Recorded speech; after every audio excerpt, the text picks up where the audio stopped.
Greetings everybody, it is I, Mad Gamer II, and today we're going to be trying out the new Heavy Edit Spatling. My thought is, I have to test out the fire rate, the ink efficiency and whatnot, just figure out what exactly this weapon needs. Alright, that's the Heavy Edit.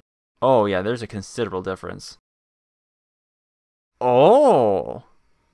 Okay, so basically, the Heavy Edit has Nautilus range, almost exactly Nautilus range, but it has a Heavy Splatling or even a Ballpoint Splatling charge duration. Because you saw the Nautilus, it ran through its fire charge incredibly quick, but with how long it can fire, the ink efficiency on the Heavy Edit is fantastic.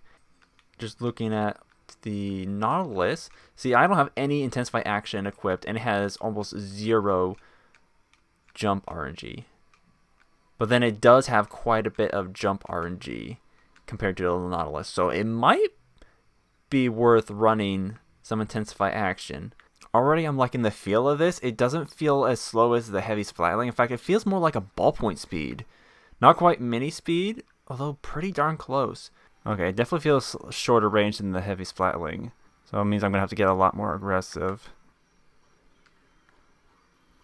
Oh, the fire rate's something else.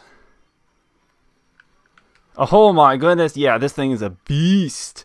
That is a thing, like, I want to play it like a more aggressive Splatling, but at the same time, I need to play for juice.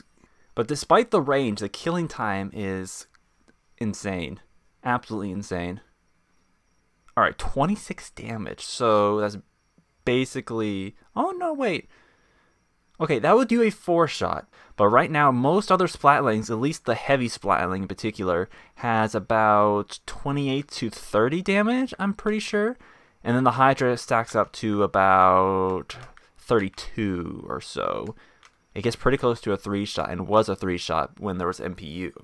But with the juice that it has, with the Tacticooler, you want to play a lot more aggressive with it. And so that's why I tend to run not as much run speed on it, but honestly it doesn't really feel like it needs too much run speed. Like, again, it feels a lot lighter or a lot quicker on its feet than the Heavy Splatling does. The other thing to note is it doesn't really slow you down too much when you're charging up like a Hydra does. So that's good to know. Like, it has a lot longer of a charge time than, say, the Heavy Splatling or the Nautilus, but it doesn't slow you down. Now, the one thing that does not play into the favor of this weapon is because of how narrow its firing is, like, it doesn't have as much excessive painting ability as like an NZAP or a Junior. Like, a Junior has such a wide spread that it just excels at painting, or painting your own feet for that matter. Splatlings are already outclassed by other backline weapons, chargers, bows, explos. This one even more so. For this map in particular, Manta is an excellent example. You can't really play masked quite as much with this weapon as you would with other Splatlings. This is why having a curler bomb in this thing is huge. It just helps your movement so much. Like, I gotta remember to use it more. I know when I play Heavy Splatling, sometimes I like to pretend I'm a sploosh and really be a frontline Splatling, but unless you're really juiced out, it's harder to do that with this weapon, I think. Okay, you can still do like the usual quarter charge. Like, usually you can get a quarter charge to take out an enemy at close range with most other Splatlings, except maybe the Mini. You can definitely run a standard heavy build on this thing. 2 mains of run speed and whatnot with your subs, just do a little bit of the special charge up. I feel like Object Shredder will definitely come in handy for most of the Rainmaker, but it's not necessarily a requirement. In fact, the best thing to do is look up on Sendu how much the multiplier is for it.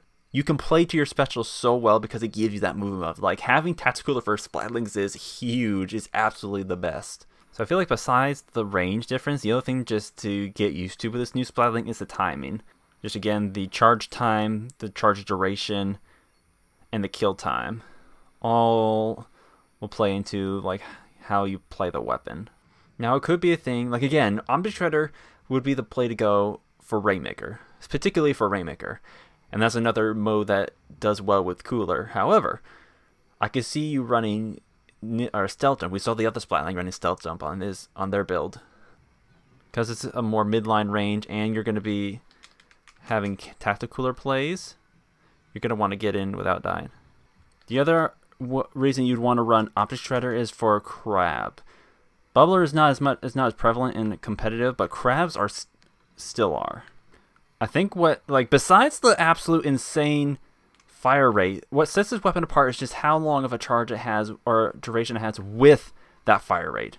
Although I only played one game with the extra run speed, I honestly don't feel like you need that much special charge up all the time. Like, depending on the kind of playstyle you have, it could definitely be helpful. But at the same time, you could definitely get away with running your usual mains of run speed and then just have a few subs to special charge up. I think the main thing you want to have is just the 2 subs of special power up. And so even if you don't run the charge up, definitely have the special power up, because that will extend the cooler time to its max duration. Alright, I've been playing around with the Heavy Edit Spatling quite a bit this evening, did several matches with it, and my final conclusion is there's a lot of versatility with the gear you can play on this. I still think the main of the quicks or the special charge up, as well as just the main and a couple subs of run speed, are adequate.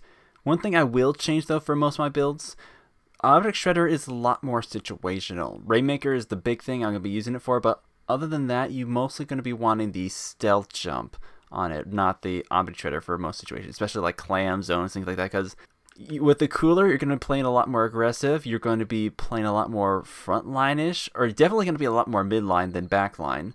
So having that stealth jump allows you just to get in more safely. Again, it acts like a Splatling, so you could definitely run your more traditional Splatling build.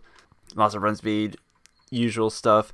And it doesn't, while it's accurate on the ground, it doesn't have quite the same jump RNG, or lack thereof, that the Nautilus has. So if you really want to go for like the main weapon option, having some intensify action, a couple of subs of it, like the Heavy Splatling, would not hurt whatsoever.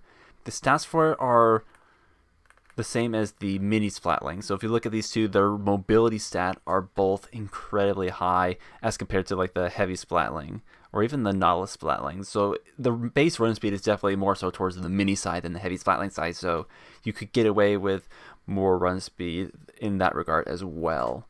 However, I will be playing this weapon more so to the cooler, because when you get that cooler, you really don't need any more subs, because it maxes out your run speed, spoon speed, intensify action, and then ink resistance, etc. So like playing to the cooler will also play to your advantage.